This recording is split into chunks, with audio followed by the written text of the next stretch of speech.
उत्तर America में friends of Sindh society तरफां अॼु उत्तर अमेरिका में रहंदड़ सिंधी तंज़ीमनि ऐं कारकुननि तरफां बहिरा टाउन ख़िलाफ़ 6 जून ते थींदड़ एहतजाज जे हक़ में सुप्रीम कोर्ट ऑफ पाकिस्तान जे साल 2018 वारे फ़ैसिले ते अमल कराइण लाइ हिकु ऑनलाइन सिंध यकजहती कॉन्फ्रेंस मुनक़द कई पई वञे।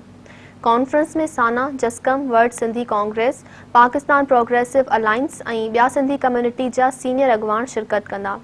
फ्रेंड्स ऑफ सिंध सोसाइटी जे अॻवाननि सुहेल अंसारी, डॉक्टर एजाज़ तुर्क, मुश्ताक राजपर ऐं शहज़ाद अहमद चयो आहे त हिन कठ जो मक़सदु बहरिया टाउन जे मुतासिरीन मक़ामी माण्हुनि ऐं सिंध जे सियासी पार्टियुनि सां इज़हार यकजहती जे लाइ आहे।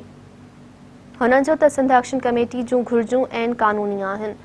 सिंध हुकूमत ऐं इन जे मातहत समूरनि इदारनि पुलिस खातो सुप्रीम कोर्ट जे फ़ैसिले ते अमल कराइनि। हुननि इहो बि चयो त बहरिया टाउन मथां आयद सुप्रीम कोर्ट जे ॾंढ जा पैसा सिंध जे माण्हुनि ते ख़र्च कया वञनि।